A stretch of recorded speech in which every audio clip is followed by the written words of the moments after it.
அஸ்ஸலாமு அலைக்கும், welcome back to our channel. இன்றைக்கி நம்ம சேனலில் ஒயிட் சாஸ் பாஸ்தா ரெசிபி தான் பார்க்க போகிறோம். இது நல்லா திக் அண்ட் க்ரீமியாக இருக்கும். இந்த ரெசிபிக்கு நான் ஒரு பேனில் ஆயில் ஆட் பண்ணிவிட்டு அதுக்கப்புறம் க்யூப் மாதிரி நறுக்கி வச்சுருக்க ஆனியனையும் கேப்சிகமையும் போட்டு அதுக்கு தேவையான அளவு உப்பையும் போட்டு இதை நல்லா வதக்கி எடுத்துக்கிறேன். இது வதக்குனதுக்கப்புறம் இது ஒரு நான் பவுலில் ட்ரான்ஸ்ஃபர் பண்ணி எடுத்துக்கிறேன். அதுக்கப்புறம் ஒரு கடாயில் 4 டேபிள் ஸ்பூன் பட்டர் மெல்ட் ஆனதுக்கப்புறம் நான் 4 டேபிள் ஸ்பூன் அளவுக்கு மைதா மாவு ஆட் பண்ணிவிட்டு நல்லா மிக்ஸ் பண்ணிவிட்டு 2 கிளாஸ் அளவுக்கு மில்க் எடுத்துருக்கேன்.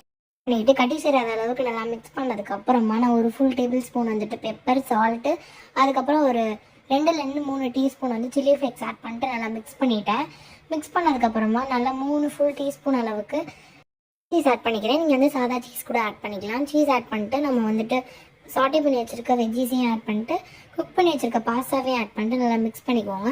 க்ரீமியான white sauce pasta recipe ready. இது ஒரு பவுலில் சர்வ் பண்ணிக்கலாம்.